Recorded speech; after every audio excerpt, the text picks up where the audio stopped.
Hi everyone. I'm Akil. I use he/him pronouns. I'm with Stop LAPD Spying.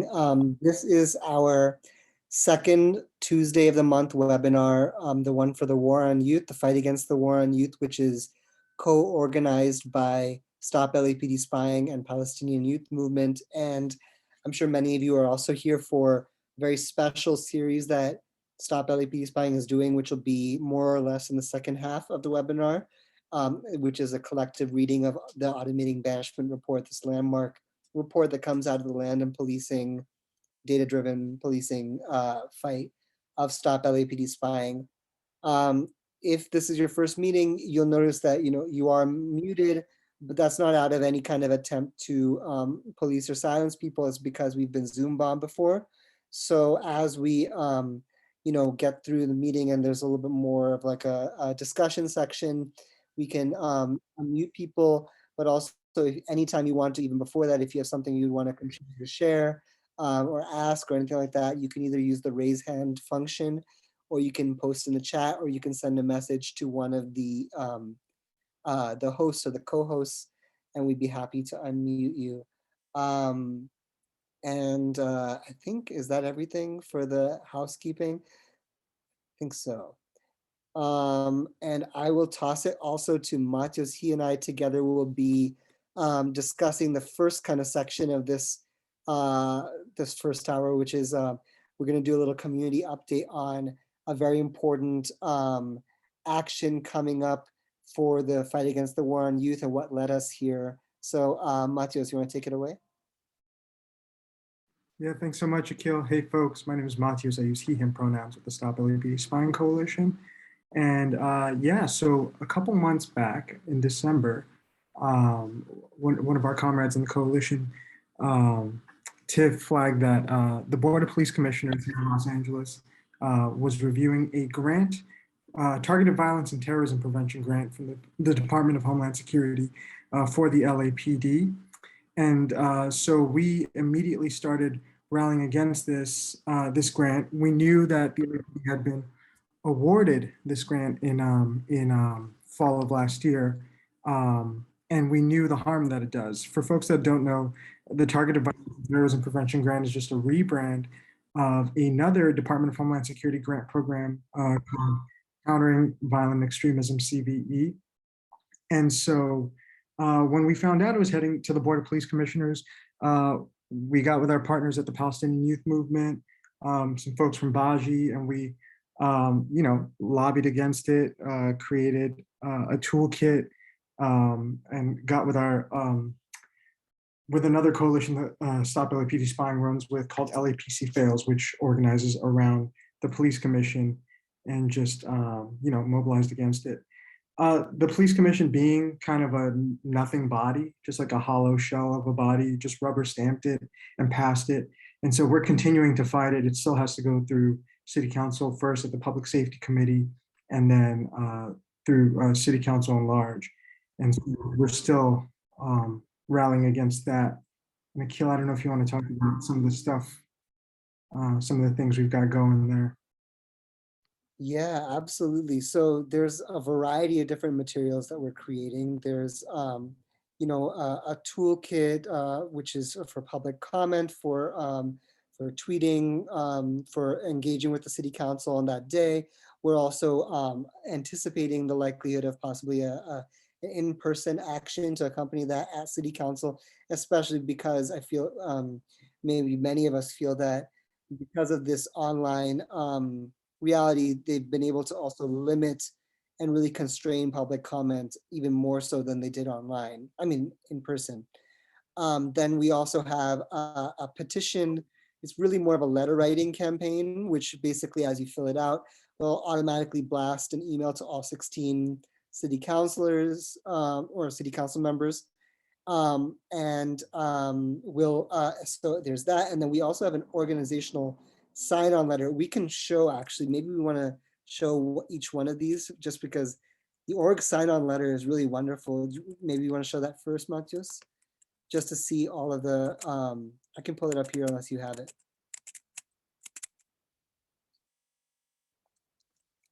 All of the different organizations that have already supported this effort.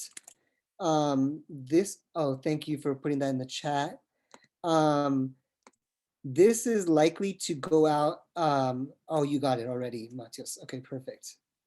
This is, we were planning on getting this out early this week to City Council, and it's literally dozens of organizations, not only from LA, but nationally. And you can see some of the names we are honored to have, signatories, including the United Teachers of Los Angeles, the Teachers Union, youth organizations, including the Black Lives Matter Youth Vanguard, Youth Justice Coalition, Students Deserve, International Indigenous Youth Council, LA. So we have teachers, we have youth, we have academics, we have legal firms, we have advocacy organizations, and we also have community grassroots organizations. A really broad swath of LA opposing this grant, this plan on basically turning community members into spies and informants, or basically this pathway to creating a mandated reporting framework for extremism. So this is one of the things. Matthias, do you happen to have the petition able to like just show on screen?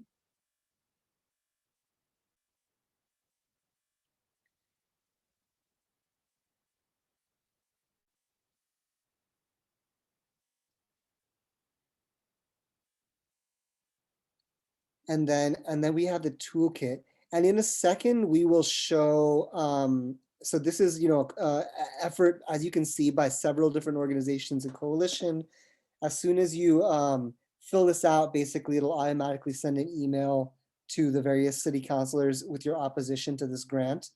And in a second, we're gonna show the LAPD's own proposal for this money. So basically what ended up happening that brought us here is the LAPD, as Matthew said, basically went around the backs of the community after we rejected and blocked a grant in 2018. And they applied directly to the Department of Homeland Security, proposing a partnership with the Department of Mental Health in LA to basically continue doing the work that the community rejected in 2018, the surveillance work. So we're going to show that grant proposal just so that people could see it. And it includes the resume of the cop who is in charge, who will be put in charge of this program. Okay, so Matios has it here. This is the cop that will be put in charge of the program. This is the deputy director of the Fusion Center, which is based in Norwalk, the Department of Homeland Security spy hub that basically serves as a surveillance center that calls different information from different law enforcement agencies and allows them to exchange information with each other. So he served as the deputy director of that. And Matias, do you want to say a little bit about who he is and his history?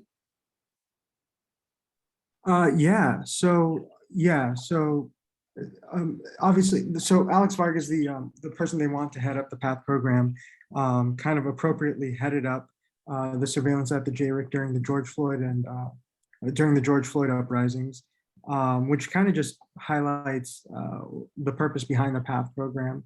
This isn't somebody who's like experienced in kind of nurturing youth or kind of any type of mental health experience. His background is that in surveillance. And if we look at his special assignments and projects here on the screen, they talk about FBI Counterterrorism Division, where he served as the adjunct deputy chief of counterterrorism and special operations bureau. So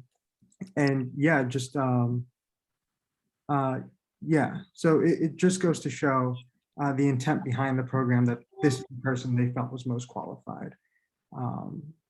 So it looks like we've got some terror medicine mass casualty courses here based in Israel, a certificate in counterterrorism studies in Israel as well. And to answer the question from the chat, that there was a question about if there's a deadline for signing on. So for the petition, there's no deadline because the item has not yet been put on the agenda. We're vigilantly watching for when the LA City Council puts it on the agenda. However, for the organizational sign-on letter, if your organization wants to sign, let us know ASAP, because that letter is going out any day this week. It's going out as soon as we can. So if you have an organization that, or you're part of an organization that wants to sign the letter, send us an email at stoplapdspying@gmail.com to add your name. And And there's another question. Sorry, go for it, Matthias. oh yeah, no, it just occurred to me. I kind of breezed through it. For folks that don't really know what TVTP looks like, it is a grant program from the Department of Homeland Security, but it stands for terrorism prevention. I'm sorry, targeted violence and terrorism prevention. But what that looks like here in the LAPD as an expansion of their PATHE program, which stands for providing alternatives to hinder extremism, is the way they plan to grow it through this grant is by deputizing 500 educators, school therapists, and faith leaders to kind of surveil the community, surveil youth for risk factors. And these risk factors are pretty innocuous behavior by any standards, but it typically, it targets folks who are of a particular sect of the community. So Black, Muslim, Indigenous folks, folks that maybe are involved in liberation work, folks that generally dissent in any way. It targets them, and it targets other community members related to them. So that's what it is. It's surveillance in schools. It's deputizing teachers and folks that normally are trusted by the youth. Absolutely. And if you go up a little bit in the document, Matthias, you can see the LAPD also tells us which programs this grant is based on. Oh, it's a little sideways. Oh, nice job. So if you go a little bit earlier, there's a section where they talk about the programs this PATHE program is based on, and they basically say it's an outgrowth of the Suspicious Activity Reporting Program, SAR, and iWatch. And notice in that paragraph, at the bottom of the paragraph, they call it, "This program has been a huge success." And this program was actually one of the first targets of the Stop LAPD Spying Coalition. And what it basically does, and we talked about this in previous webinars, is it turns everyday people into informants by giving them a list of behaviors that the police consider to be suspicious, everyday innocuous behaviors. And then every single time a person finds anybody suspicious and then reports them, and if you've ever seen that phrase, see something, say something, which is a very common, you see that all the time, it basically creates a secret file about this person that would live in perpetuity in that exact same fusion center that Alex Vargas has been helping to preside over. And police then have the ability to search that database or to pull up information on whether somebody has a suspicious activity report based on them when they pull somebody over. And it basically just funnels somebody into a pipeline of extra suspicion. And if you think about this program, PATHE, they're training 500 dedicated suspicious activity report filers. They're turning all these teachers, counselors, clergy into people whose mission is to identify which youth they find suspicious and then basically start the process of it's basically almost jump-starting this SAR initiative they consider to be a huge success. And you also see that in the same proposal, again, this is the proposal of the police department for getting this money from the Department of Homeland Security. They specifically cite their collaboration with the Department of Mental Health and how this program will basically target people based on, counseling, based on interventions with mental health. So rather than keeping mental health as an alternative to police, it's deputizing mental health practitioners to be police. So this is one of the many reasons why we oppose this grant. So we just wanted to show you first what this grant is, what the police are trying to do with this money, the fact that it's coming to City Council any day, and our toolkit and our kind of like tactics that we're using to build up to that, and just keep the community on alert, because there's a chance that when we see it in the agenda, it might come really fast. And then we're going to ask everybody to make public comments, to submit, their comments, and then also possibly to turn up at City Council. So just to be on alert for that. And if we have, the more time we have, the more time we have to prepare for it. Some of the other things we're doing as we build that, Nee is spearheading a lot of art making for this action. We have banners that we're in the process of producing. We have some kind of satirical images of this cop Vargas. We have a variety of kind of pop-ed tools. So just wanting to give people a kind of a little bit of a community update on those things. Matias, anything that you would want to add before we toss it to Celine and Nadia? Yeah, I just wanted to say that, so, when this TVTP grant went to the Board of Police Commissioners, it was listed as a consent agenda item, meaning they were just going to pass it on through. And so we do anticipate that this is something that they may not be prepared to take public comment for. This is something they just want to rush along like it's no big deal, as if it's a harmless program. But we know the harm that it does. So one of the things we can really do to make noise right now is to click on that petition link and be sure to send out emails proactively before it's even on the agenda. And please share that link just so we amplify that effort. Just because, like Akil was saying, it may happen quick and we may not have a convenient avenue by which we can make public comment, but we can let them know now before it's even agendized that we don't want this. And just to answer some questions publicly, so for everybody, okay, cool. We had questions about whether or not people can share this online. And definitely, if you want to share, basically the organizational sign-on letter includes at the top of it instructions on how to get in touch with us if your organization wants to add their name to the letter. Again, if you want to add your org to the letter, tell us as soon as possible so we can get it on there, hopefully before the letter goes out. And then the petition, yes, the petition is the letter writing campaign for individuals is all the way up until hopefully they don't, vote on it. Hopefully we get to them, to not put it on the agenda permanently, but all the way up until then. So feel free to share away. And Hamid, so Hamid suggested talking about, Hamid, are you saying that there are some, would you mind explaining? No, I was just because we have folks in the mix as well. I don't know if Gloria is still on, and I noticed Benny from YJC and their work about leading the fight in LA around gang injunctions and gang databases is so critical. So I think I was just going to suggest, I mean, it's a suggestion, if how does this policing of youth falls into the broader realm of this next stage of turning youth policing into a national security issue by using this language of extremism. And so yeah, I mean, I don't want to put Gloria or anybody on the spot, but just wanted to see if you all have any thoughts from the coalition or Palestinian youth movement. And if Gloria, if you want to, I don't want to, I'm not facilitating, shut up, Ahmed. Gloria, do you want to share any thoughts on this? Matias and I could also, if you're not comfortable speaking, but yeah, if you would like to, we would love to hear from you.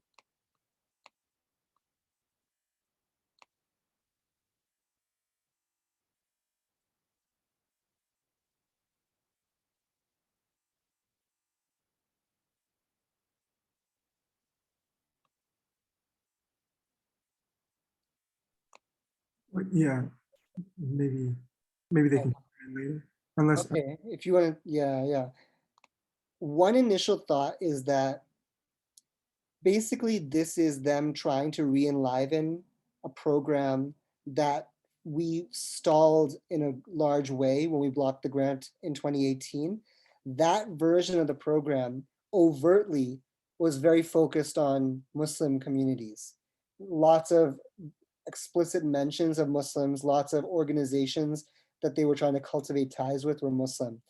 In the academics evaluation of that CVE program, the precursor of what they're trying to do now, a lot of times they specifically said that, we need to fold this into an ideologically neutral violence prevention framework. And a huge amount of the research, including by those specific two people, is on Black Muslim communities exploring the connections between extremist groups and gangs, according to them. And drawing on what this particular sphere of anti-extremism surveillance can learn from the already extremely developed sort of ecosystem of different surveillance programs and diversion programs and all this stuff targeting youth under the gang narrative, right? So you actually have research going on all over the country, and Black Muslims are at the center. There's especially Somali immigrant youth, where researchers are studying them as this sort of connection between what they call transnational terrorism and gang violence.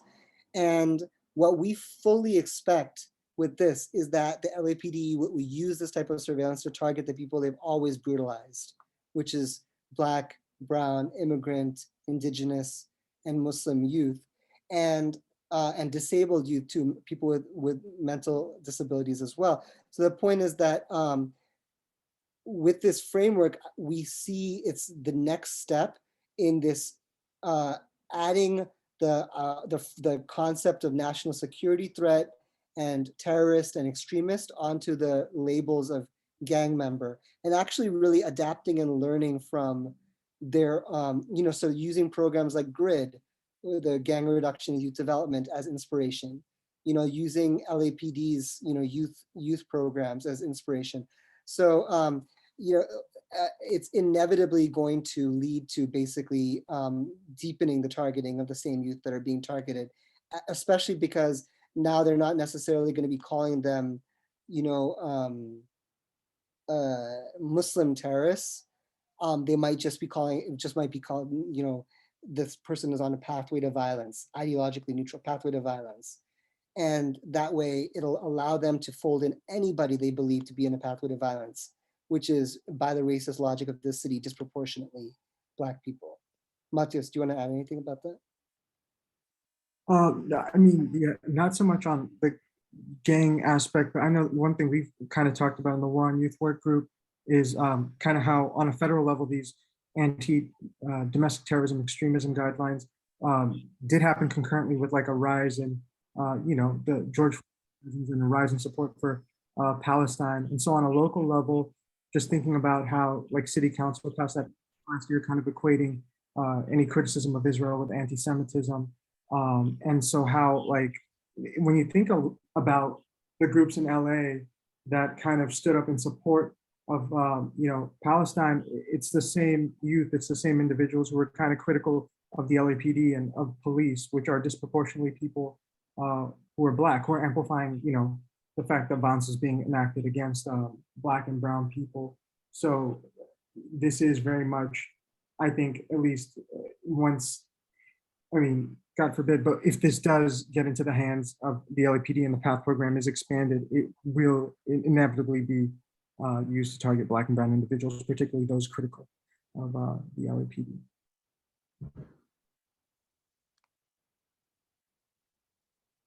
Any kind of questions on what's currently happening with the PATHE program, with this grant, the toolkit, the tools that we're building, before we toss it to Nadia and Celine, who are going to talk a little bit about the history of this fight and what led us here?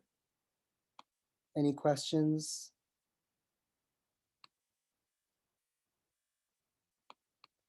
Feel free, maybe we can let people unmute at this point. Hamid, what do you think? We also have a comment on the chat that asks, can you talk more about how they use language of youth resilience on the TVTP grant website? Matthias, do you want to jump into it, or?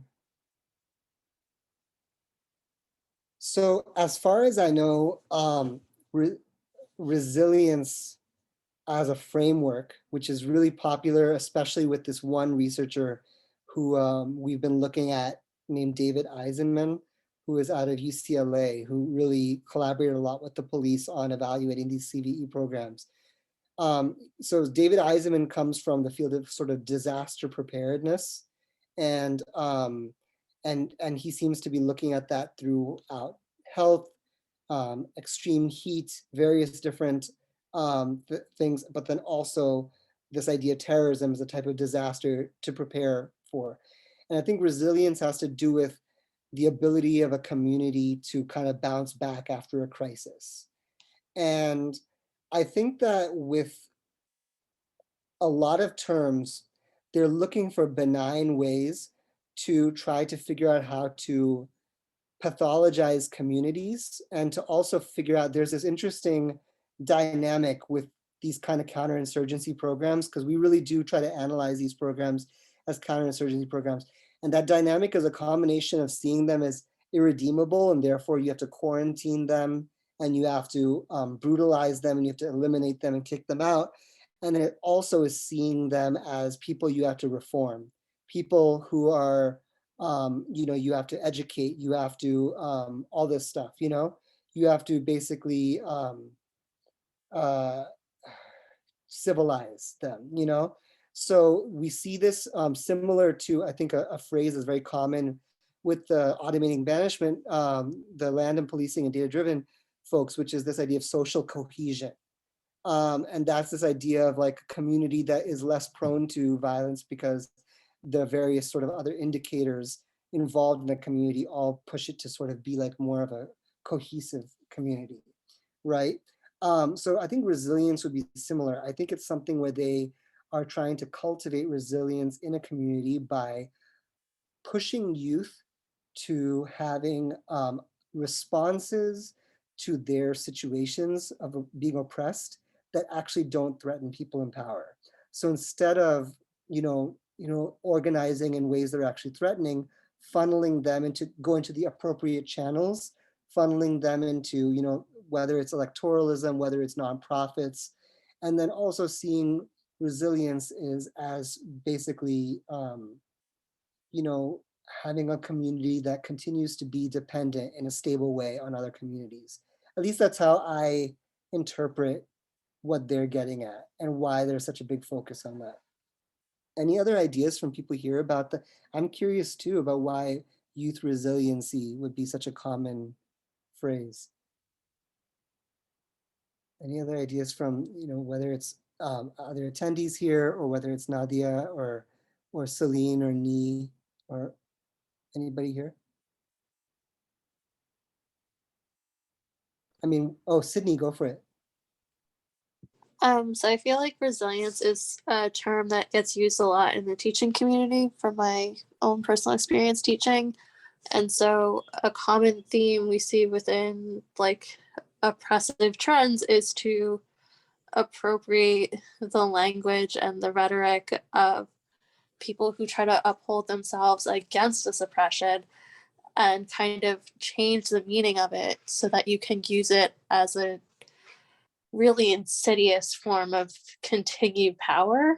And so for folks who have engaged with teachers, such as like PTAs and like parental networks that really love hearing that their kids are resilient, now all of a sudden this becomes a really powerful rhetoric to buy into this criminalization program, because what parent wants to sign on to criminalizing their own kids or their kids' friends?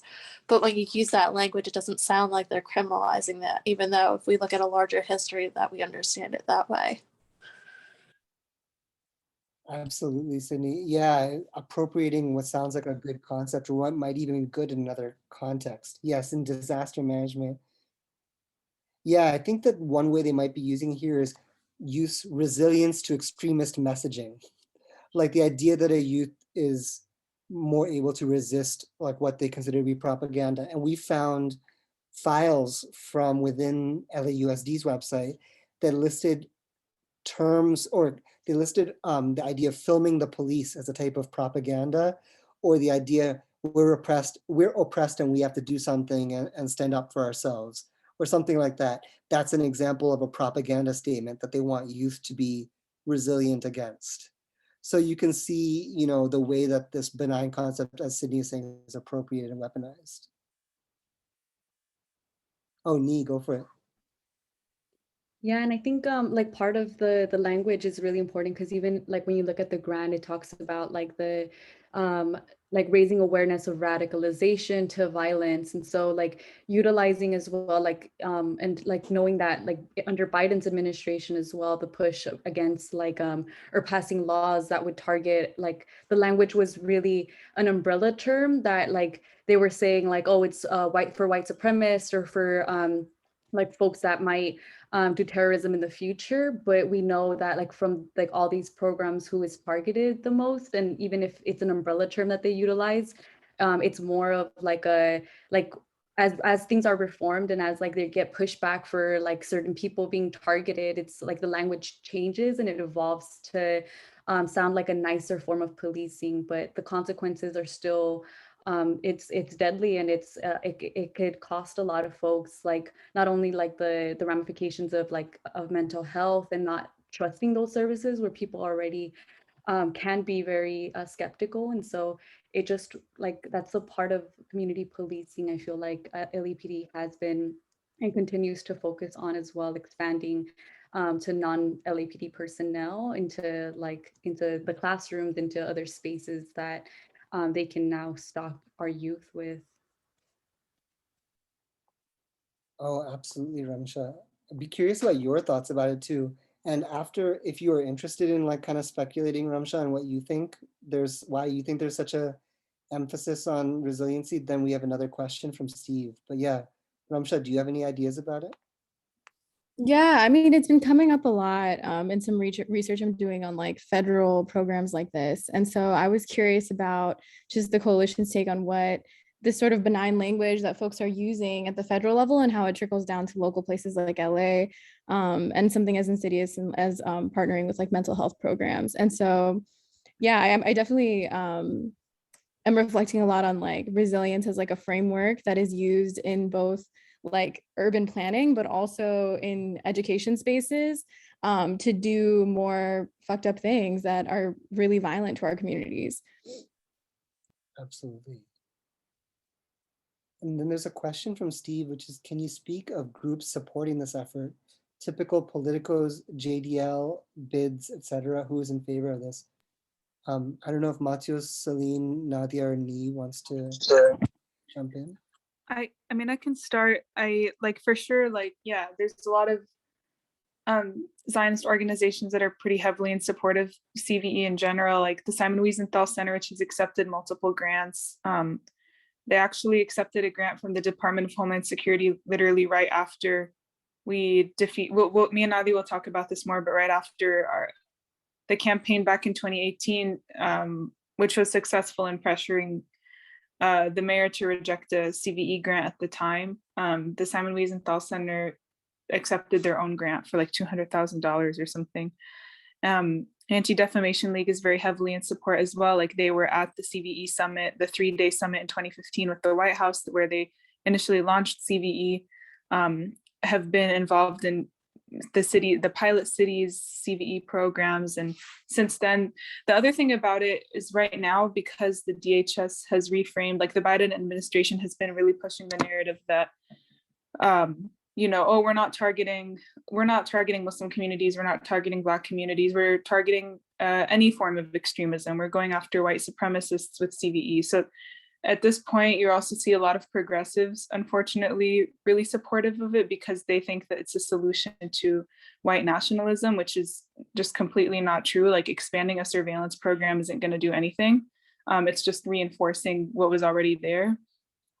And it's just been a way for them to expand CVE and try to reframe it so that we might be more accepting of it. But yeah, it's just, I think the thing we need to push is that FBI and DHS programs are absolutely not a solution to white supremacy. And also like there's no separation of the state from white supremacy, but they're trying to position themselves in that way. And it's still fundamentally based on radicalization theory, which no matter how many times they try to rebrand or reframe, it still justifies increased policing of communities who are either like it justifies racial profiling, religious profiling, saying that increased politicization would lead to an increased threat of terrorism. And it relies on threat assessments, which come from a history of racial profiling anyway. And So that's the issue right now too that we're seeing, is that, like, you know, during the Trump administration, he literally just wanted to name it countering like Islamic extremism or something like that, and just was very explicit. But under the Biden administration, they're trying to like reframe it in this way so that they can get more support. So there's generally a lot more support for it. And I think the thing we have to do too in our strategies and in our messaging that we push is that to just debunk this narrative around CVE is the solution to like white supremacy, because it is not. But I don't know if anyone else wants to answer the question of like who, like what other institutions are supporting CVE. Oh, and of course, like the police departments, because a lot of police departments and universities actually have received grants across the US. And for universities, they're also trying to produce research to just like expand on CVE also.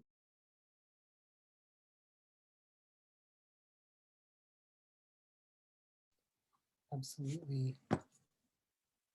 Steve says another example of domestication of established counterinsurgency, military plans, they're using it against their own population.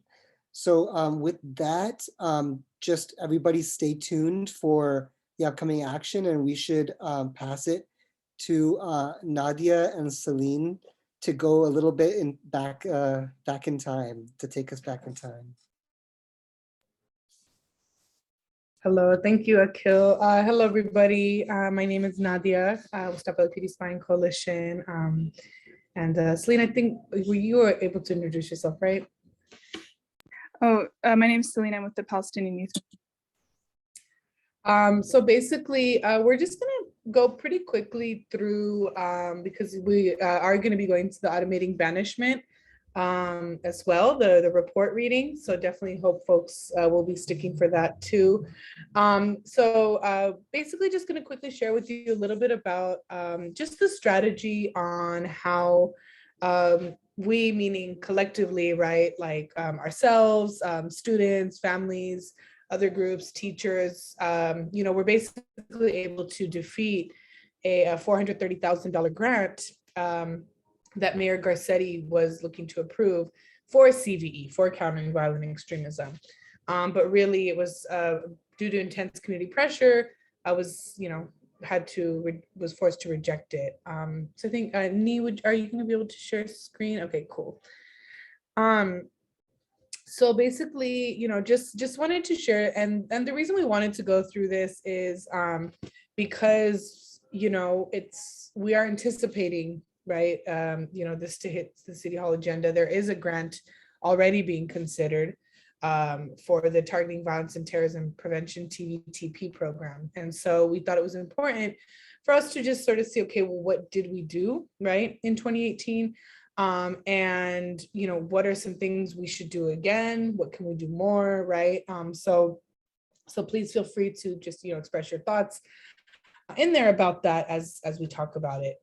So yeah, you can go to the next slide, please. Thank you. So this is just kind of a timeline, right, of CVE in Los Angeles, right? So looking, because LA is one of the pilot cities, one of 3 pilot cities, along with Boston, Minneapolis, where countering violent extremism has been, right? And it was founded under Democrat administration, to no surprise, right? And so this is basically looking at that timeline. Celine, was there anything you'd like to say about this timeline? Or should we move forward too? No, we can move forward. Okay, cool. Next slide, please. Yeah, what we can do is, I think if we can get to the strategy part, and then we can always share this with folks so they can get into more detail. Yeah, I'll just say that if y'all want to see the fuller timeline, it's on, I pulled it from Vigilant Love's website. They just put together a timeline of CVE in Los Angeles and of the campaign against CVE. And so you can read all of that there as well. So you could talk about the strategy. Cool. Would you mind actually going back to, let's see, right after the timeline, I think. Some of the slides. Okay, yeah, we can go there. Yeah, we can, so obviously this is basically different strategies, right? So there's petitions, we can go to the next slide. I think we can skip that one as well, sorry. So obviously the lawsuit thing, that last slide, basically what that was is looking at how to get information, right, through Public Records Act requests. For us at Stop LAPD Spying, our strategy to do that, And basically what a PRA is it's, you know, a civilian's quote unquote legal right to information, like from public institutions, right? Of course, the public institutions try to not give that information. They try to come up with all these things, or they dump thousands of pages on people, right, on orgs. But then you can also sue and get the right information, right? What this one is on the screen right here. So UTLA is the United Teachers of Los Angeles. And as it says there, UTLA represents about 33,000 teachers, right? Second largest school district in the country. And so initially, UTLA, we were working very closely with them with the Racial Justice Committee, and they had passed a motion against PVE, which is preventing violent extremism. That one, it's sort of under this umbrella of the extremism, label narrative, and it targets, high school and basically K through 12, right?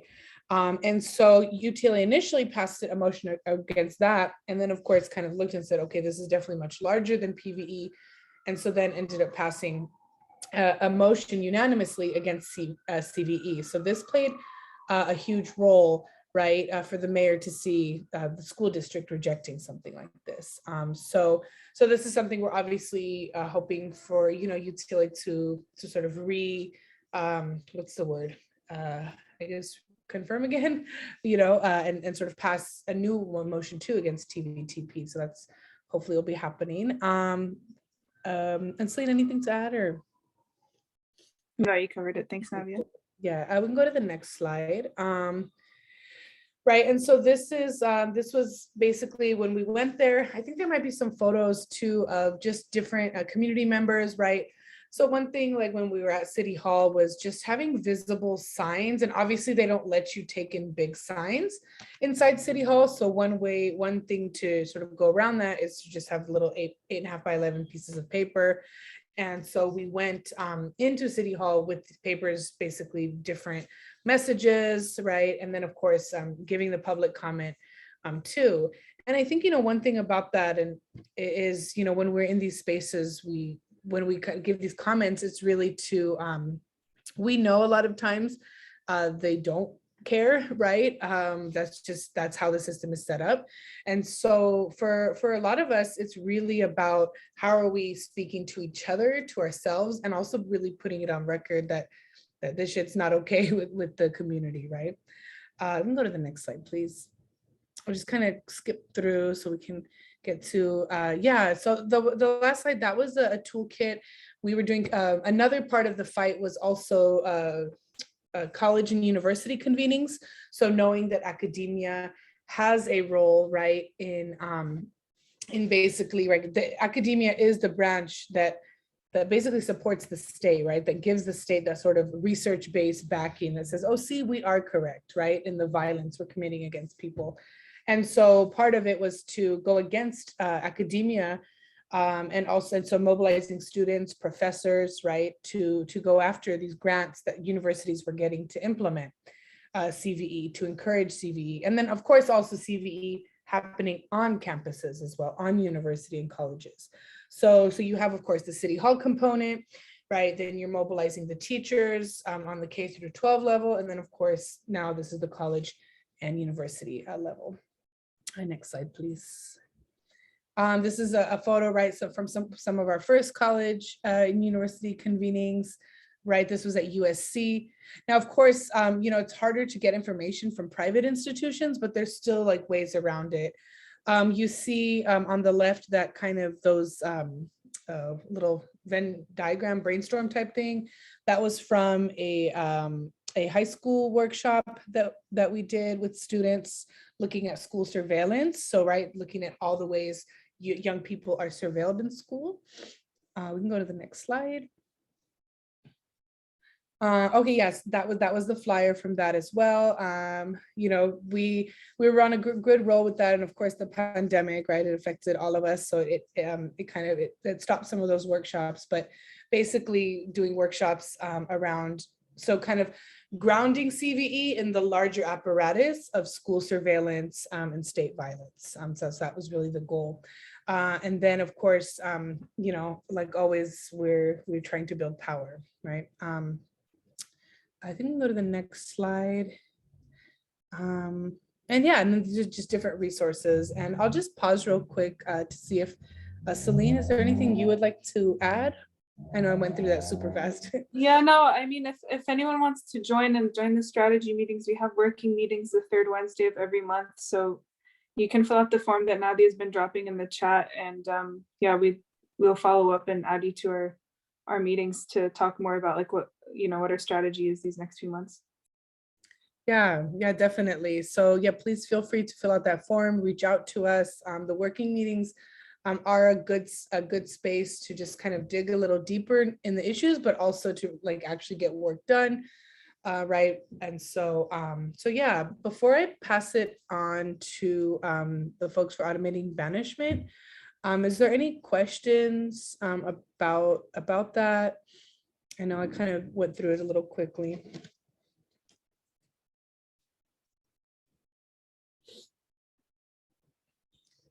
Okay, cool. Yeah, and thank you, Akil, for putting the Stop LAPD Spying info as email as well. So yes, thank you. And yeah, feel free to reach out. And yeah, looking forward to seeing folks at City Hall. Not looking forward to this hitting City Hall, but definitely always looking forward to building with folks to talk some shit. So I'll pause there and then pass it on to the automating banishment.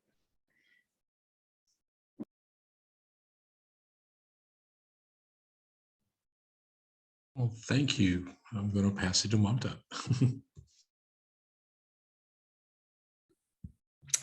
Hey folks, hi everyone. Thank you so much for sharing the space with us, Akil and Nadia and Celine and everyone. So we are going to go ahead and get started with the second half of our meeting today, which will be a collective study and discussion about Section 3 of the Automating Banishment Report. My name is Mamta, and I am going to be facilitating along with Hamid, and we're also joined, yes, by Comrade Joel, who contributed a lot of research and analysis to this report, and particularly to some of the resources that we cite in this section, which is called Real Estate Crisis or Capitalist Crisis in Real Estate. So welcome, Joel. Okay, so let me just tell you a little bit about where to find this report. Thanks, Hamid. So Automating Banishment has its own page, and Hamid just posted it in the chat, automatingbanishment.org. And this report was released in November of last year. And it's a community report researched and compiled and contributed to by dozens of community members using various research methods, community research methods, including PRAs. And so I think, I'm not sure if everyone's familiar with the report and has read the report. Can we just maybe get a thumbs up if you've read parts of the report and are familiar with it, and may guide kind of how much we go into the background? Okay, great. Thank you. Yes, and that's the website for the report.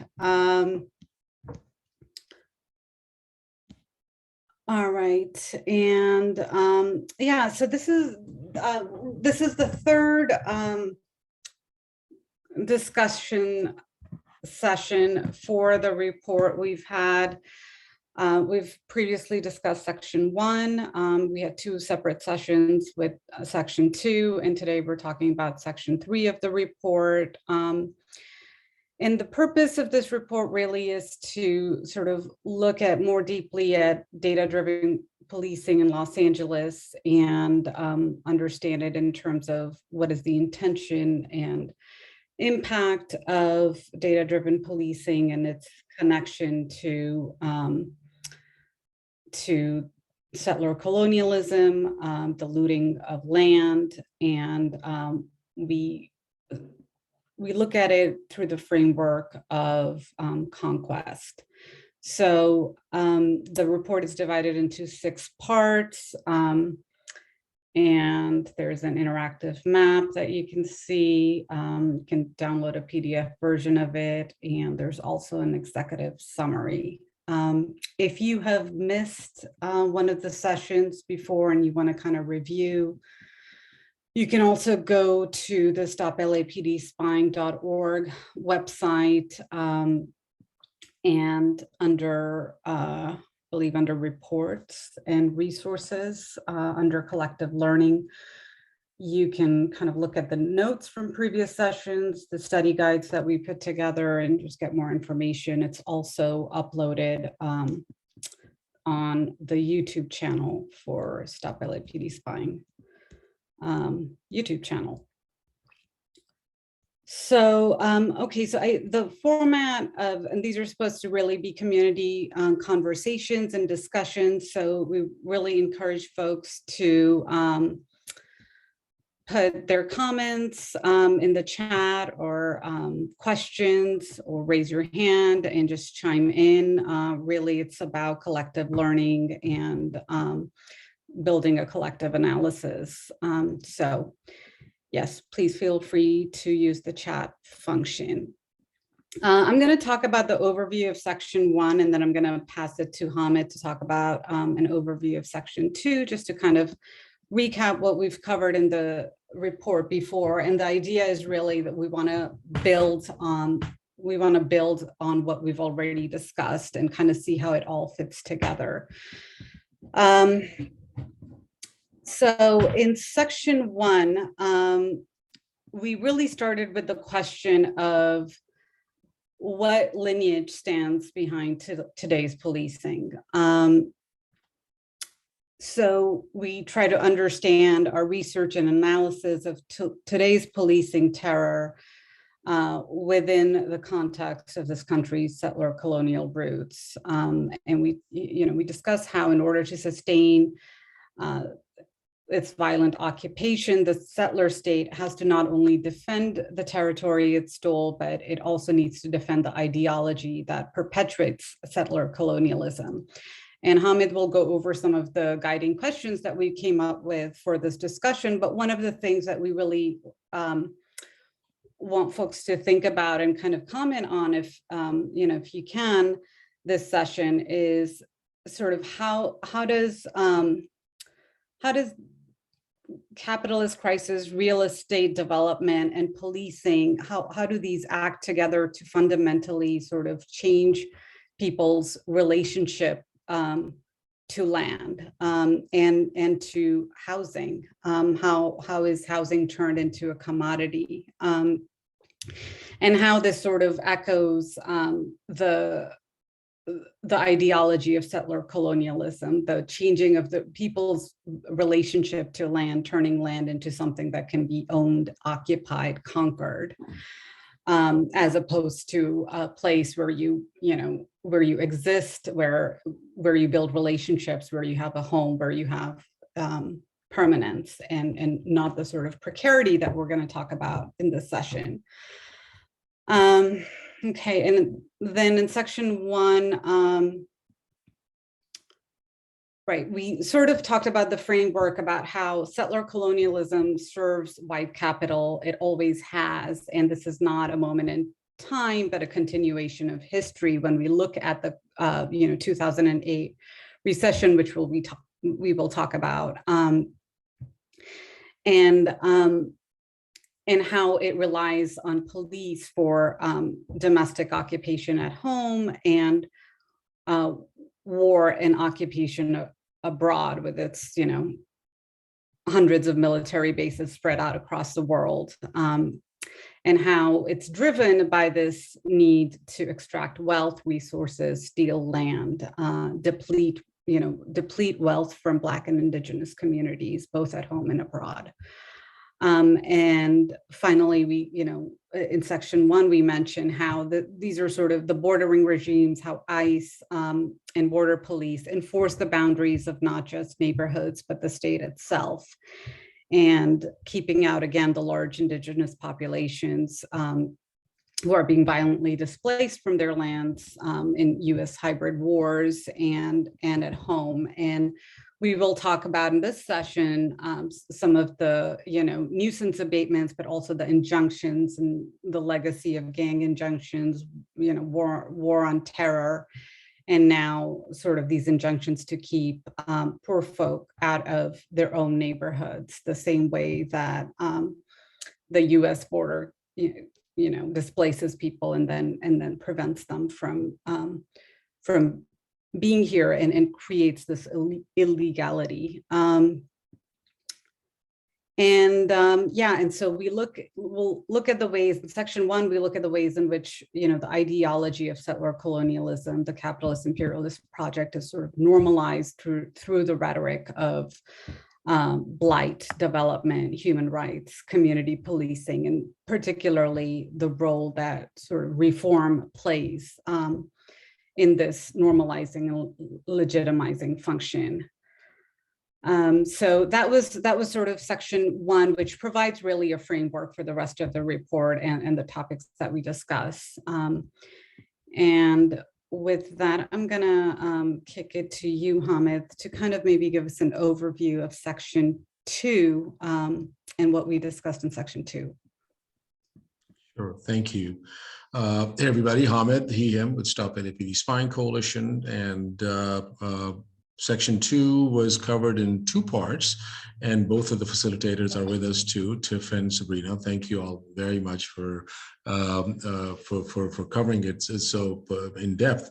But just to keep it very brief, section 2 goes into the history and lineage of data-driven policing, and then when we and what it really tries to lift and also offer clarifications and to kind of just build on some of the understandings that the lineage of data-driven policing is long.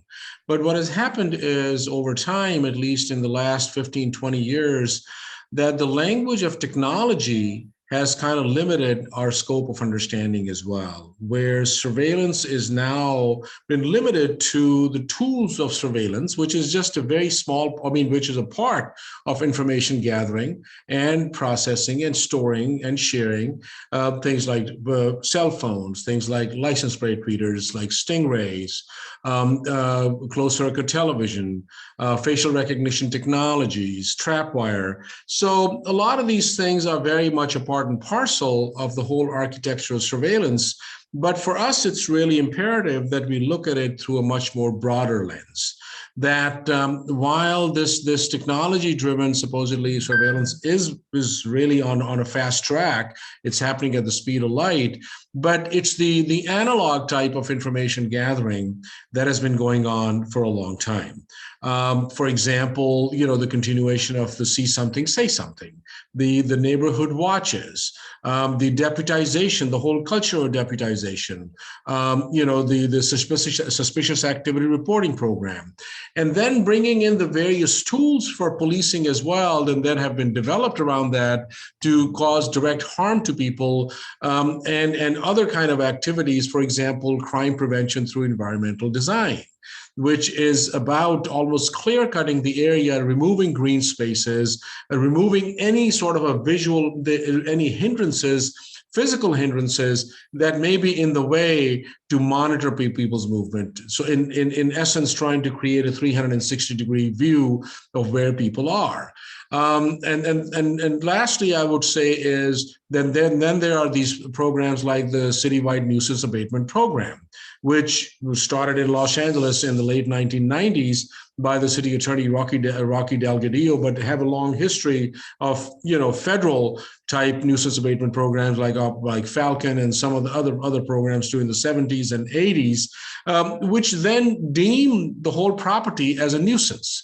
and they bring in their vice squads, whether it's the claim being that maybe sex work may be going on, or it's a drug den, or drug dealing may be going on, and on and on and on. So in essence, how are they gathering this information? So that is also human-based and very, so in a sense, Section 2, lifts this whole lineage of data-driven policing. And another thing I just want to add is that when we talk about data, I mean, data is as old as, I guess people have started people have started registering stuff, like, noting it on a piece of paper.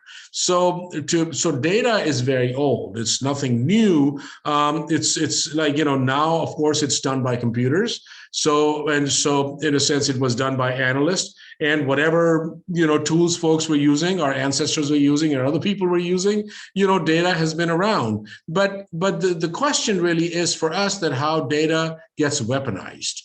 And what is the purpose behind that data? So in a sense, we consider all data as being extremely political, that there's a reason behind gathering data as well. And with the policing side of it, we see that the reason clearly is the intent to cause harm on various communities, particularly communities who've been marginalized and targeted historically, Black communities, Indigenous communities, migrant communities, queer trans communities, and unhoused communities. So let's name it, like a whole lot of communities are being targeted as a result of it. So that's just the snapshot. I'm going to also post the study guides for part 1 and part 2. And now I'll pass it on to Mamta to get us going on the part 3 piece for today's conversation.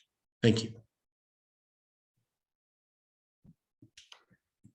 Okay, great.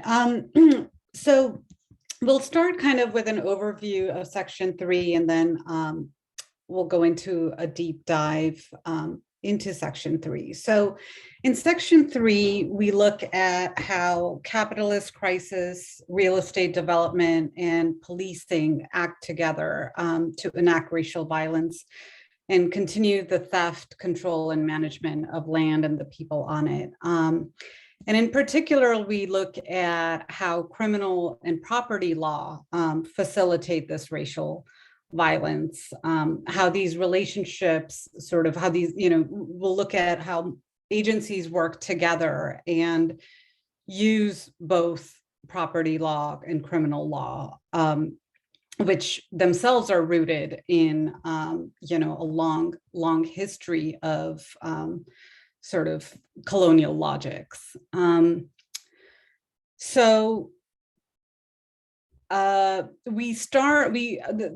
This section really talks a lot about the capitalist crisis surrounding the 2008 recession and how, combined with data-driven policing, it enabled sort of the generation of massive profits for the ultra wealthy and major displacement and depletion of wealth in working class Black and brown neighborhoods. How this combination sort of harms communities by causing this massive homelessness, housing precarity, and the increase in surveillance, control, and racial violence can also be understood in the context of this capitalist crisis that uses police to occupy and maintain control of land. So we talk about land grabs and displacement within this context.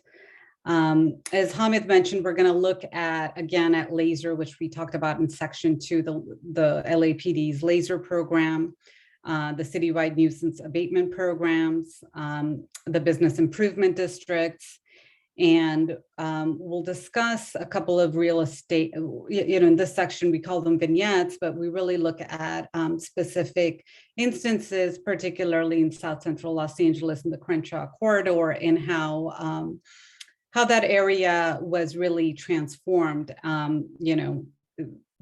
starting with in 2008 and over the last couple of decades, with real estate developers like the Haroni Investments, the SIM Group, and how nonprofits like Brilliant Corners sort of plays into, it facilitates this sort of neoliberal approach to housing. So yeah, we talk a little bit about the public-private partnerships that allow developers to buy up homes, that make them into luxury rentals, and then bring in police to secure them for gentrification.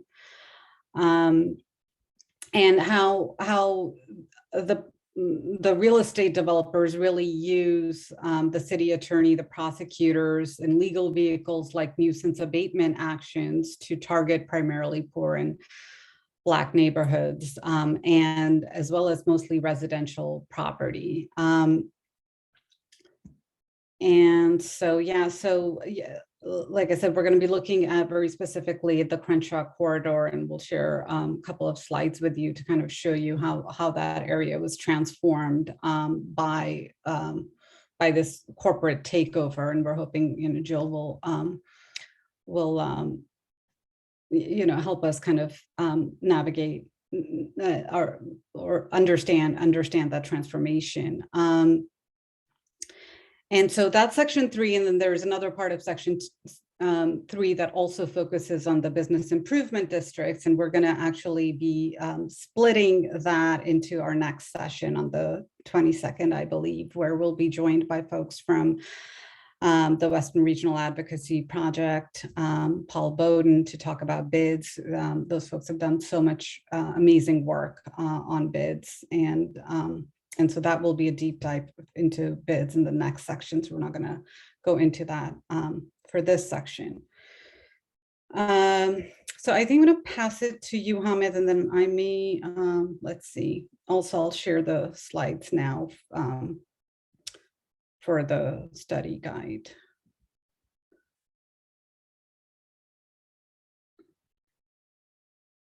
So, okay, I'm sorry. I just pulled it up. I thought we were going to ask somebody to read this. So.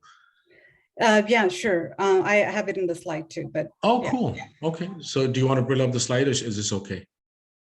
Yeah, sure. Just go with this then. That's fine. Yeah. Okay. Okay, cool. Sorry for that. As we start doing a deeper dive and looking at what has been going on with all the housing stock and the housing market and everything else, and now Los Angeles has record number of people who are homeless. I mean, one of the largest community of homeless folks in the country.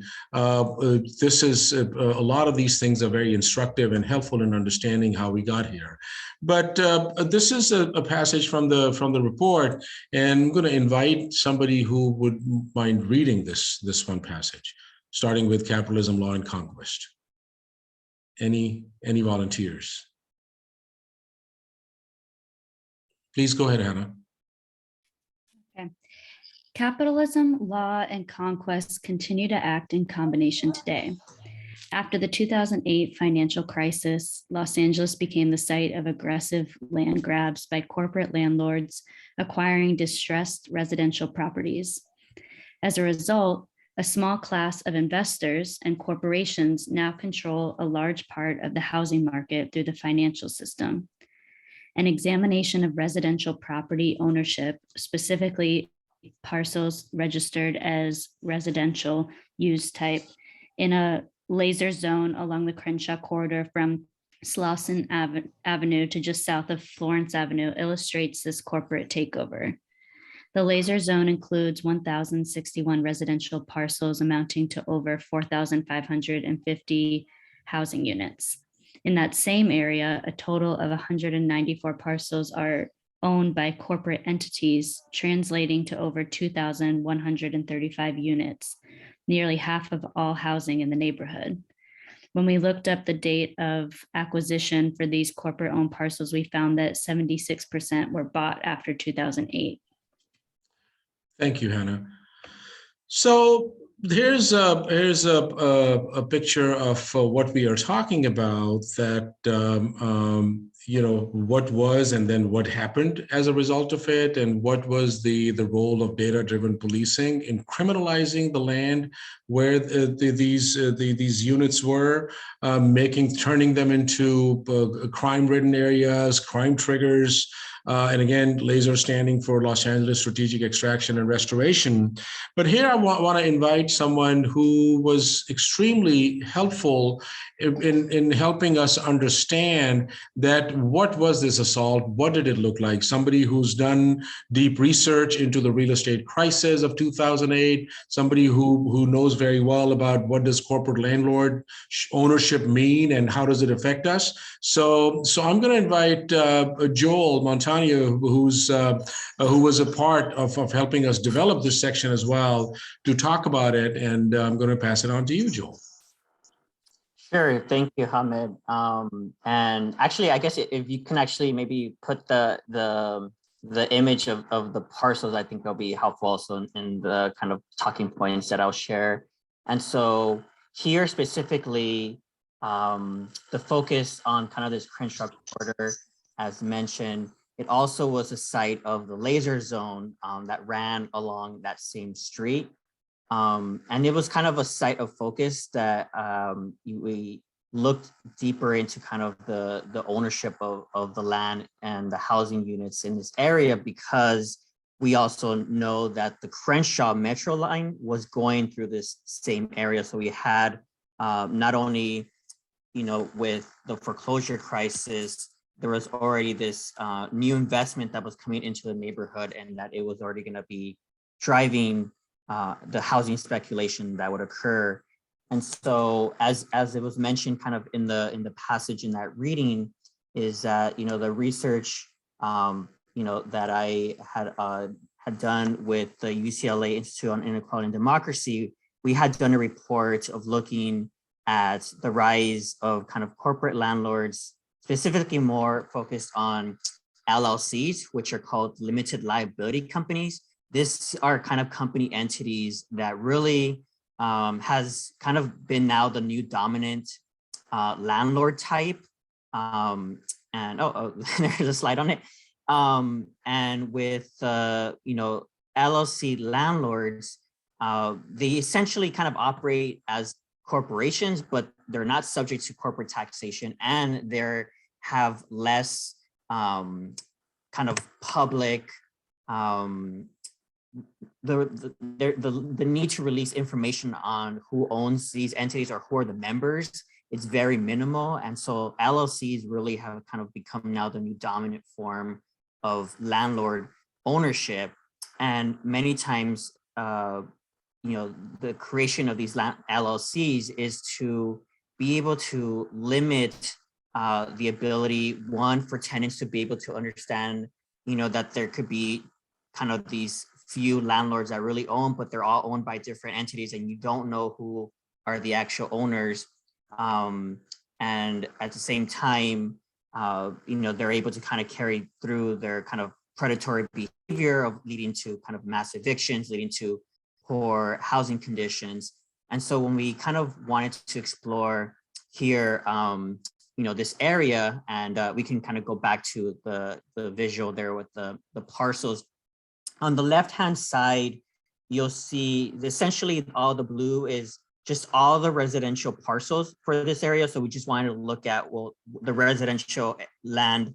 And on the right is now we kind of just highlight which are corporate owned or owned by a company entity, right? So it could be either a corporation, which has a name with, at the end of the title, it could have Inc. Incorporated, could be an LLC, could be a limited partnership.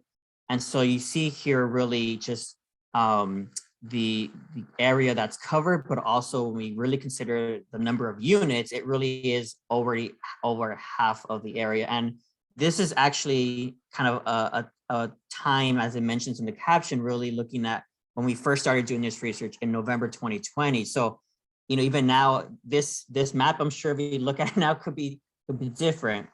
But here, one thing is that when we wanted to look at the area as well to see, if what was a specific actor that is really driving the gentrification. And so one of them, as it was mentioned, is in the report, is Hironi Investments. And so this company really capitalized on the foreclosure crisis that happened. Obviously, the foreclosure crisis impacted,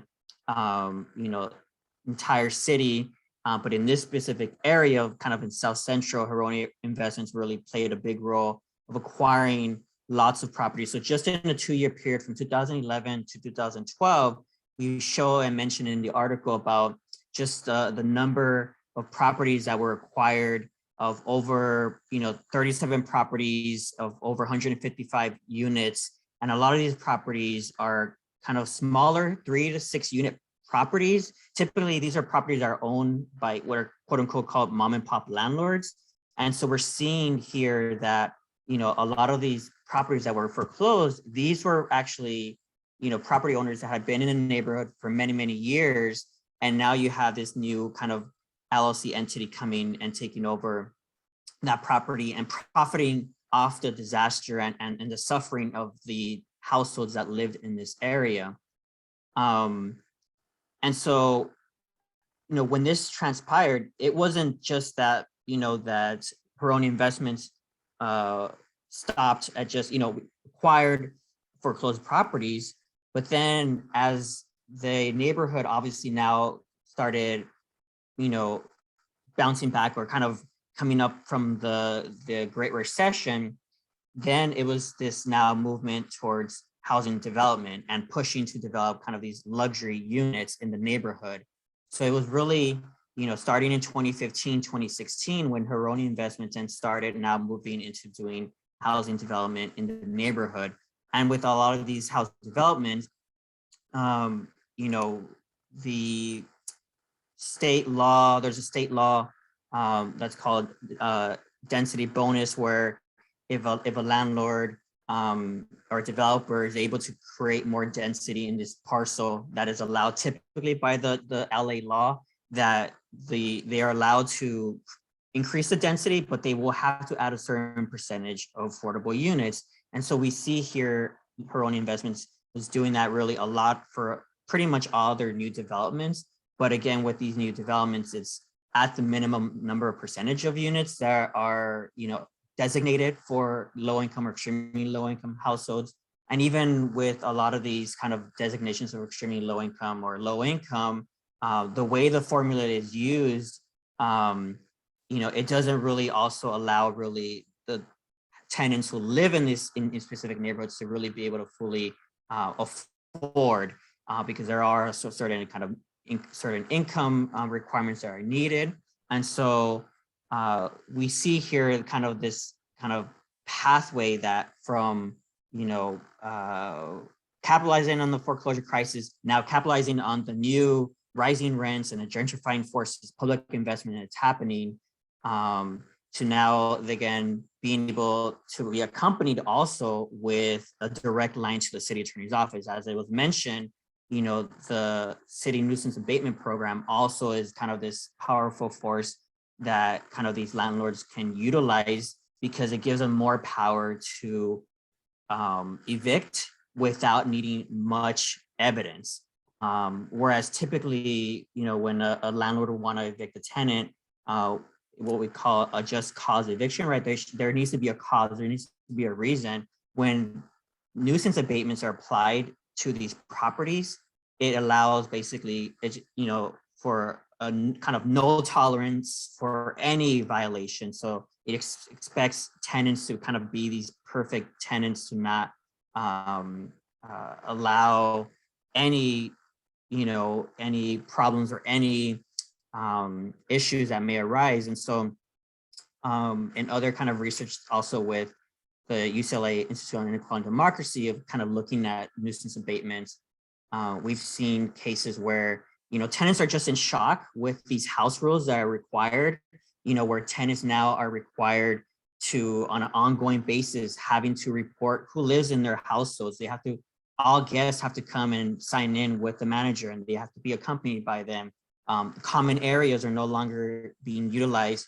Mass surveillance or new surveillance is required to be installed, and the local kind of lead officers are required to sign off and give approval that yes, this now surveillance is able to see everyone who's coming in and out, see all the activity. So now it really provides much more quick kind kind of this power to really allow landlords to do these kind of mass evictions. And so, you know, as Hamid mentioned here about the city attorney, Rocky Delgadillo, who really is someone who was proud of this work of, you know, implementing these gang injunctions of these CNAP cases, just really trying to fight crime. And part of the research that also, again, that was done through UCLA, and when he was interviewed and asked about kind of his work, because he's no longer a city attorney, but now is more an advisor to kind of investors in these neighborhoods, and was asked about, you know, did he see, you know, the problem or what he was doing as driving gentrification? And his response was that, you know, gentrification is a problem, but it's a good problem. It's a problem that he would rather allow to transpire because it would already allow the neighborhood to transform into what the city envisions, right? And he called, you know, these neighborhoods that, you know, were quote unquote bad neighborhoods, you know, they're neighborhoods with good bones, right? So we just need to figure out how do we make sure we clear out and banish those that were undesired and not part of kind of the vision of what Los Angeles could look like.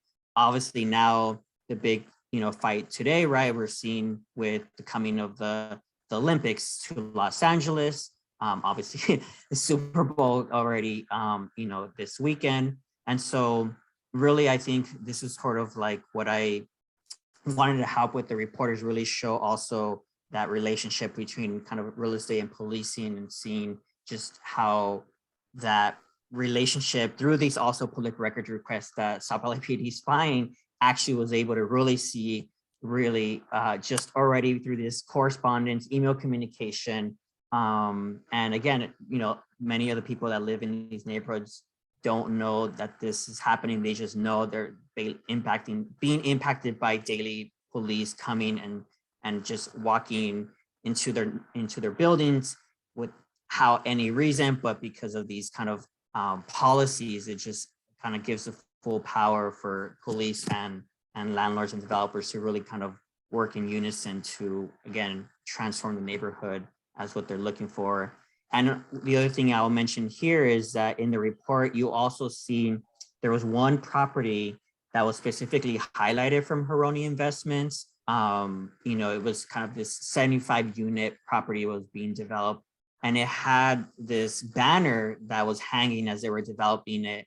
And in that banner, it had kind of the words of luxurious, secure apartments or housing. I forget exactly what was that, or luxurious, secure apartments, right? And so normally you kind of always have seen kind of the word luxury being advertised in kind of these, you know, up and coming neighborhoods or in these condominiums.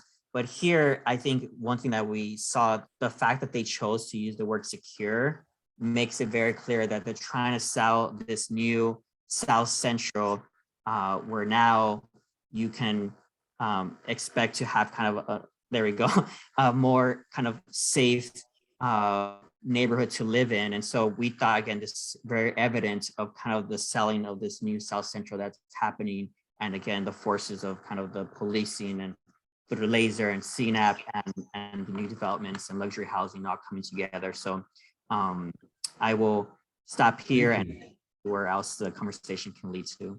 Thank you, Joel. No, that is very thorough. Just to confirm one thing, Joel. So this was the before. Correct. And that was the mom and pop 6-unit apartment or something. Yeah. This was like a kind of rent controlled housing, correct? Yeah, because a lot of the time. That's right.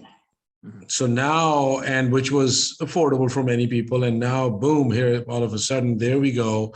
And just by hanging a banner and turning this into a luxury apartment, you know, just this is where now this whole the process begins, and of course the roles of nonprofit.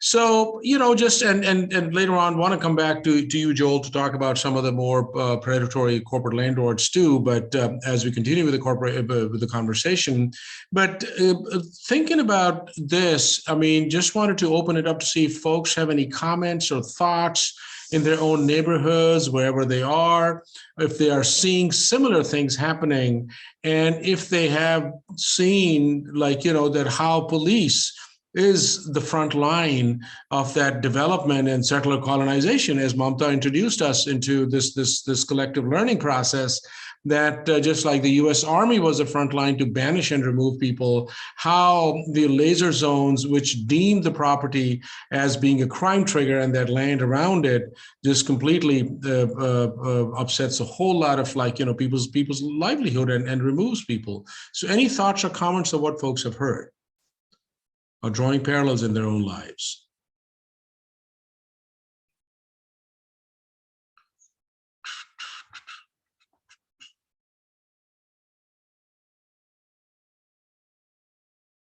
Okay, because when you will see the report similarly, and we will be talking about it later, this also breaks down that how the Skid Row community was targeted. What kind of targeted policing was going on around predictive policing and all to target various locations where people could just get a room for development as well. But Mamta, I'm going to pass it on to you.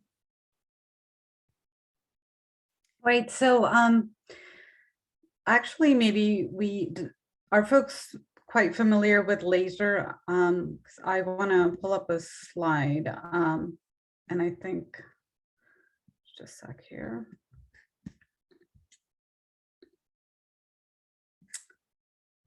So just to kind of recap, right? Operation Laser was launched in 2009, which is, interesting timing as we're talking about sort of the 2008 recession. And it was funded initially by a Smart Policing Initiative grant from the Bureau of Justice Assistance. And actually, Bureau of Justice Assistance, I don't know if it's one of the key terms I put in here.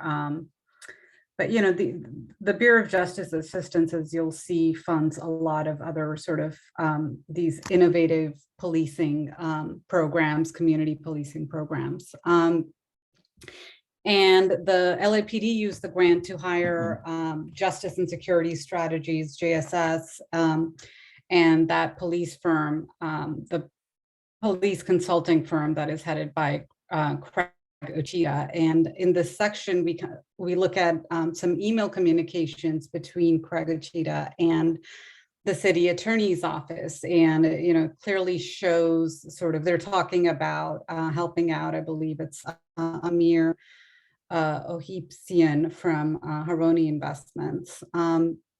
And so there's this really cozy relationship between folks who are running, who came up with Operation Laser, the city attorney's office that's actually enforcing a lot of not just nuisance abatement actions, but some of these arrests from Operation Laser, targeting of individuals, and the real estate developers. So, and again, LAPD and JSS work together to develop laser targeting both specific locations and individuals. So the locations were called laser zones. And this map is especially interesting, as Joel was pointing out, because you just kind of see how they collectively sort of transform entire neighborhoods. And this quote from Craig Uchida, it says, he describes, I'm sure folks have seen this before.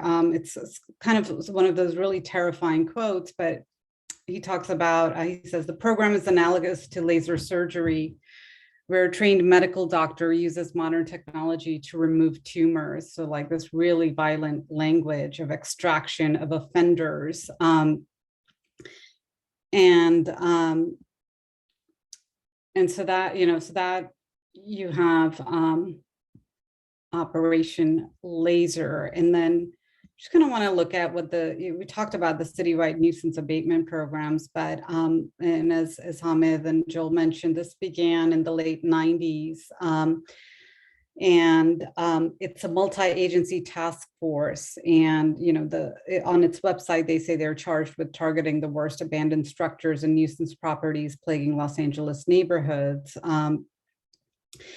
And interesting, I think, Hamid, you mentioned Falcon, but it really kind of shows how the target shifts depending on like what war is popular, right? So these agencies LAPD, the city attorney's office, and the building and safety department had worked together since 1990 through the federal grant funded Falcon, which is the focused attack linking community organizations and neighborhoods narcotics abatement units. So, you know, the war on drugs, war on terror, like we talked about, and then sort of this war on, I guess, abandoned properties, just kind of what it's, you know, now turned into. And interesting name, Problem Property Resolution Team, and, you know, expanded to sort of include the housing department, the planning department. This partnership kind of grew into that. And, you know, maybe we'll talk about this a little bit later, but I did want to pull up, you know, a couple of the reports that Jill mentioned, that right here. These are really, really interesting. Who profits from crisis? It's one of our sort of guiding questions, is like, who does profit from crisis? And the SAGE report, the Strategic Action for a Just Economy, the Beyond Street Landlords report. And maybe we'll kind of go into that and talk a little bit more about some of these quotes I pulled. But really quickly here, wanted to maybe, you know, we could talk a little bit about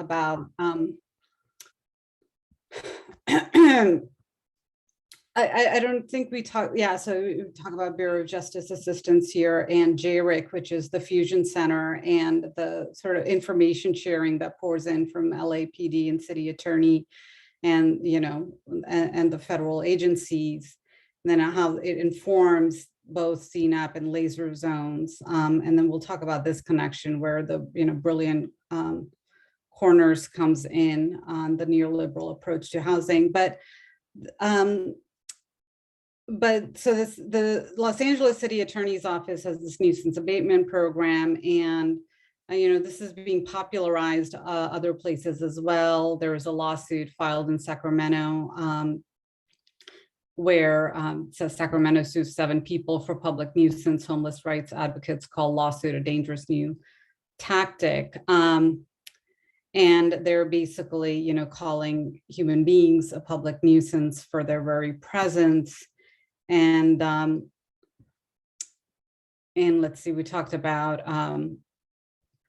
I thought this was interesting. They added, because it's a civil case, the defendants won't receive a court-appointed defense attorney and likely won't be able to afford representation. So this is sort of, you know, part of the tactic, and that's mentioned in the report as well in some of the communications. You know, one of the city attorneys sends an email to TUF, which is, forget what it stands for, but I think it's like a gang enforcement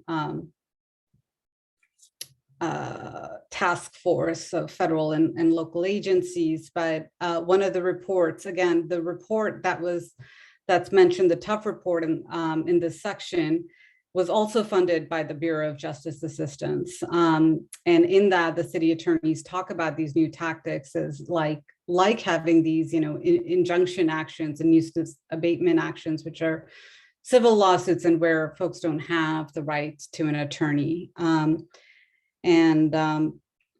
And then here's another, you know, San Francisco Herrera files 28 civil lawsuits to keep, and they could say, known drug dealers out of the tenderloin, but again, it's a nuisance action, as you'll see. And so these are sort of proliferating. I don't know, Jill, if you had any sort of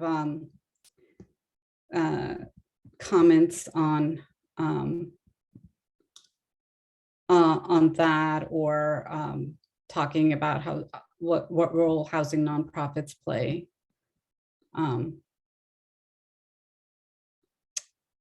In this.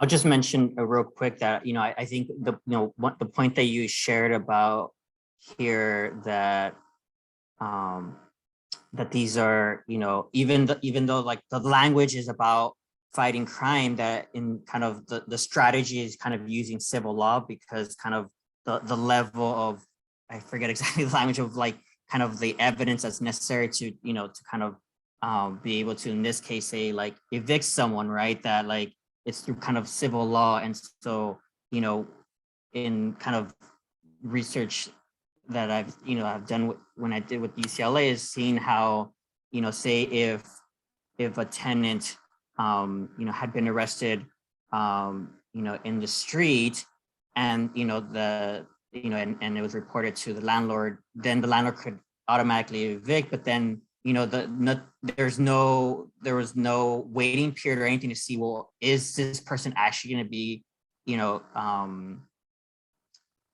indicted or taken or some kind of crime against them. And so again, I think that strategy of really of using civil law is important to really, I think, understand also in how this impacts especially tenants here in Los Angeles and any other cities. I think in terms of kind of the nonprofit piece, and I believe that was Sabrina who was here earlier, has kind of a more kind of a closer understanding of like that relationship. But I think what I at least can share is that here with Heroni, I think it's sort of kind of symbolizes just like sort of just this behavior of the kind of wealthy, of like being able to kind of do some of this kind of housing as kind of this kind of charity work and kind of get this praise from from the city and city council, because I think if you look at sort of any media representation of Heroni investments, they kind of get praise from city council members and also from kind of the nonprofits. And so just, I think, it is something that I think to be able to not only strengthen the relationship of, as we're seeing here, the relationship with kind of the city attorneys and in terms of like Nuisance and Laser, but even I think that kind of strengthening the relationship with city public officials by kind of doing some of this kind of quote unquote kind of philanthropy work, right? So yeah, I was kind of share some of that, but I see Shakir has his hand up. Go ahead, Shakir.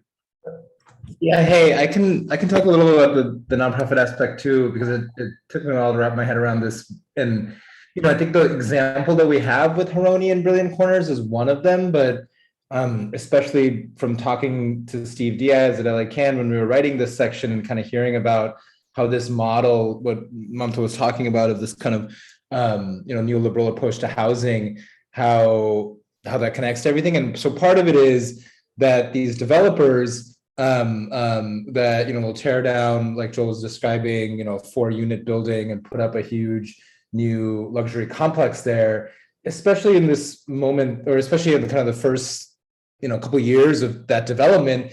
It might be a while before that developer can really fill it with the kind of gentrifying tenants that they're looking for, that they need to pay their investment costs and mortgage and all that.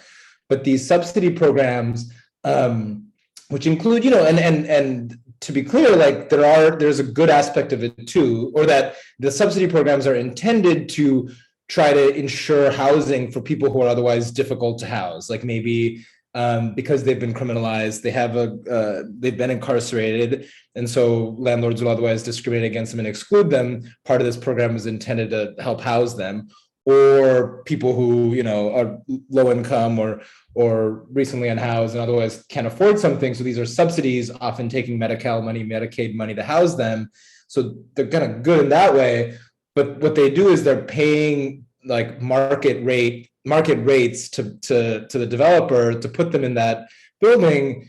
And so that's really helpful for the developer, who's like, for that first couple of years trying to cover the costs as part of gentrifying the neighborhood. But it's not guaranteed housing beyond whatever 5-year or 10-year contract that the nonprofit has with the city. And so it's a cool way for the developer basically to cover their cost for those 5 years or whatever before, then they'll kick out that person. There's no guarantee, there's no protections. And literally there's like no kind of tenant protections often, because you're just there on this kind of subsidy program or voucher program. And that's a good way. And literally, I think we have a quote in the report of the Heroni people saying that, yeah, Brilliant Corners, this nonprofit, has been a great partner for us. They're really great for keeping our vacancy rates low. So it's like, yeah, they build this housing. It's super vacant because, you know, they're still working to secure the neighborhood, like Joel was saying earlier. But in that meantime, they you know, can put people in. And like the neoliberal aspect of it, I think is like, yeah, like instead of doing that, the city could be building social housing or, you know, actually, you know, creating housing not through this like mechanism of gentrifying developers like Haroni, as well as thinking about why is it difficult to house these people in the first place? One is because they were criminalized as part of, you know, by the state as part of the cultural system, or, you know, made precarious in all these other ways. So it kind of at both ends, the state is like causing this violence and harm, and then, you know, enriching landlords and displacers to address it. Yeah, no, thank you both, Shakir and Joel. And I think which leads me to maybe see if somebody would be open to, because it kind of captures it right here, somebody would be open to reading this paragraph. Anybody? Volunteer, please.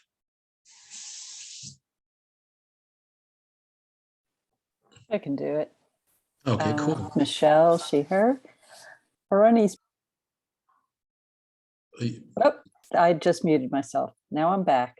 Haroni's business in South Central reveals a neoliberal approach to housing access, along with distinctly colonialist dynamics. Developers use market subsidy housing policies and nonprofit organizations to fund and launder their private land grab.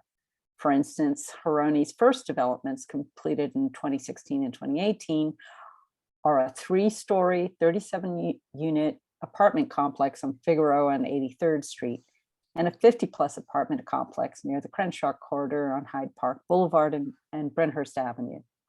Both developments include the bare minimum required by California's density bonus law.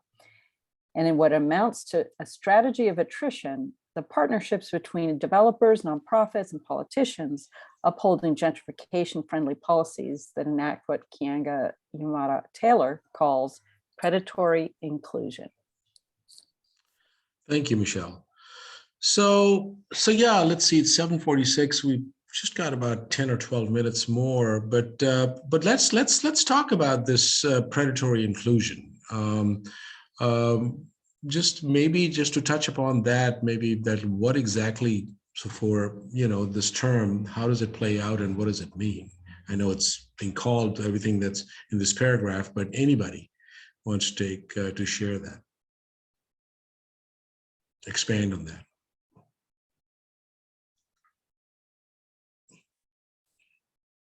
Joel or Michelle, you want to? I'm just going to echo what Shakir just said.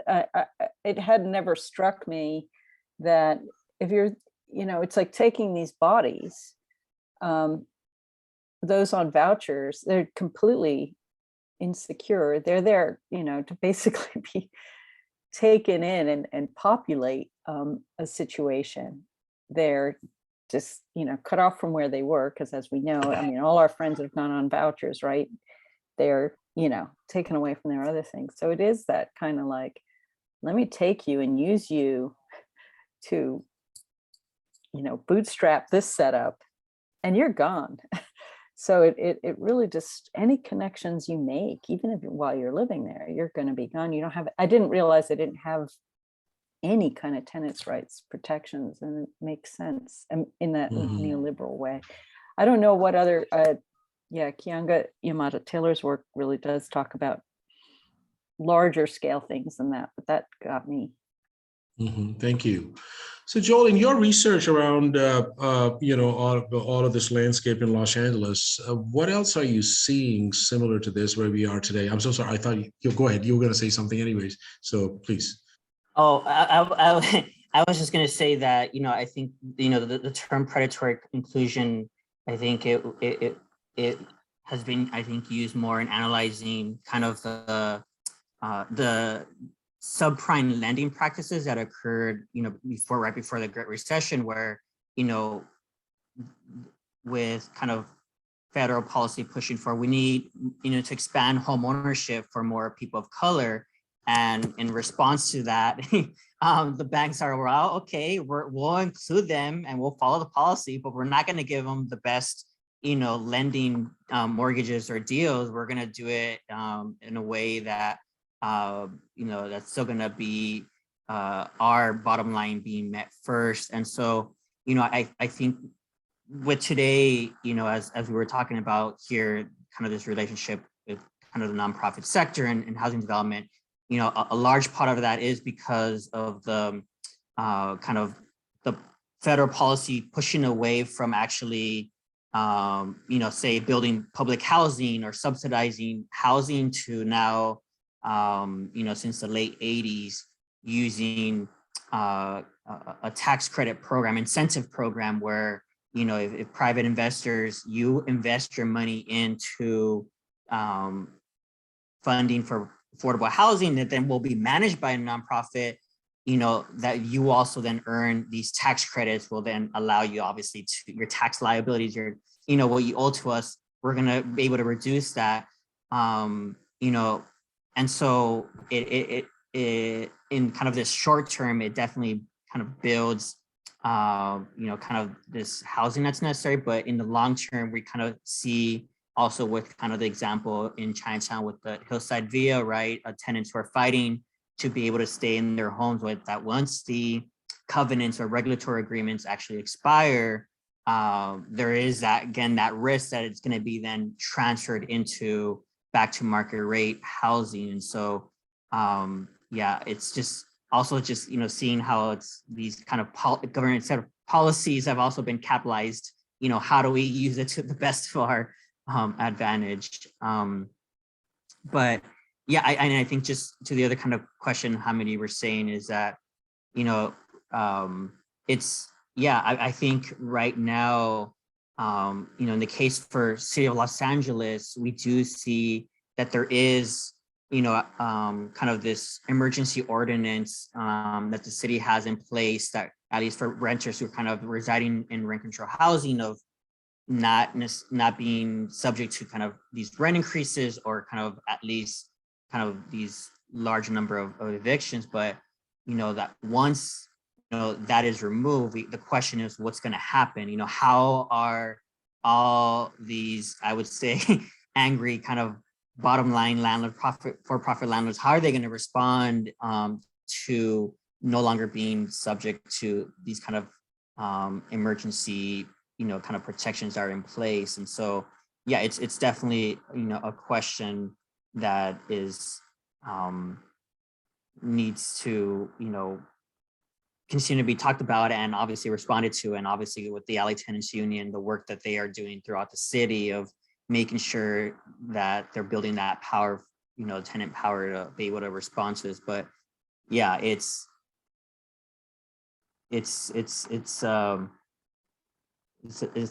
still a time of precarity. At the same time, it's not stopping all these acquisitions from happening, at least, from just seeing already also just research of like looking at acquisitions, say during COVID, like it hasn't stopped, these corporate actors from still acquiring properties. So that is still, ongoing. And yeah, it's still a lot of activity that's still happening. Before I pass it back to you, Mamta, I just want to read a couple of comments. I went from Hannah that I didn't realize that either, Michelle, that there aren't tenants' rights when vouchers are involved. Yeah. And then obviously we see that play out a whole lot in public housing projects all the time. And then Steve says that the predatory inclusion, there's like early anti-Black covenants in post-World War II housing boom as an example of predatory inclusion. So there's a long history, there's a long, as we say, not a moment in time, but a continuation of history. So Mamta, I'm going to pass it on to you. I think it's 7:53, so I don't know how much more but what should we expect in part 3B, or if there's anything else you think that we can cover in the next 5 minutes or so? No, I think, yeah, part 3B, we will be focusing on the business improvement districts and kind of, you know, in part, we also talk about private security, right? The business improvement districts employ all this private security that's increasingly sort of more visible on the streets and has this image of being not really police, but a lot of the police actually moonlight as private security, at least, you know, in several jurisdictions they do.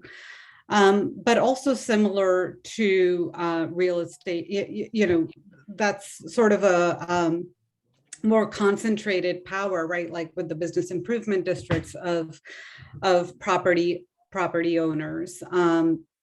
And it's not even necessarily people who are occupying like the commercial businesses in an area who control the business improvement district. It's all, you know, often actually not the merchants, but the owners of the properties. So they have a very outsized say in communities that they're not part of. And I think we'll be looking at that in the next session. But yeah, I think maybe just open it up for any like last comments in the last minute or two, anything that this sparked, like, you know, yeah.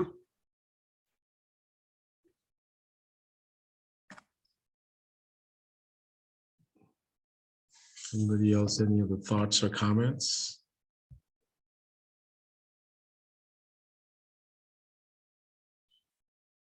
Okay, I mean, just sparked a whole lot of thoughts for me about, like, you know, being what we see out there almost on the daily, what's happening in Skid Row. And, you know, for LA Can, the first fight was to disarm the bits going back about 20 years. And now, you know, just this redoing of 4118 ordinance, which prohibits and this assault is on unhoused communities, where they're now creating these special zones, enforcement zones, in all 21 divisions, where now they've already identified over 350 special enforcement zones where people are being removed en masse. And obviously, you know, we are in election season again, and then the whole tough on crime rhetoric. It's almost like a reminder of 1994 that what direction are we headed in this further expansion of the police state. But I also want to quickly make an announcement, and just posted this, that this coming Friday at 4 p.m. On February 11th, the coalition is going to be in conversation with Mike Davis, who's a renowned scholar and a researcher and an organizer on the urban ecology and the urban geography, city of courts and various other things, and the ecology of fear and some of the other books that he had written. So, and folks who are going to be on that are Shakir and Dejanay and Steve are going to be in conversation with Mike Davis. So please join us. There's the Eventbrite link, and its contributions are free to $25. So, you know, so it's open to everybody and there are no restrictions. But with that, let me just quickly check these two messages. Okay, looking forward to that discussion. Big fan of him. Thank you. So we will continue with this thing. Next, the Tuesday is the third Tuesday of the month, which will be a general meeting. We're going to come up with some stuff soon in the next couple of days. So be on a lookout for social media, email, or anything else as to what the thing can be. And then the fourth Tuesday, as Mamta said. And I really want to thank Joel for making the time and sharing, you know, just the work that you've been doing, incredible work to expose. And lastly, I would say is that, you know, Joel's work also helped us in what we see as this conspiracy going on, this whole conspiracy to harm people with the intent to cause harm. So that's what we see. Well, with that, thank you all very much for joining us this evening. Be safe, be healthy, and we will see you either out on the streets or out here next Tuesday. Thank you all very much. Have a good night. Bye-bye. Thank you. Bye. Thank you.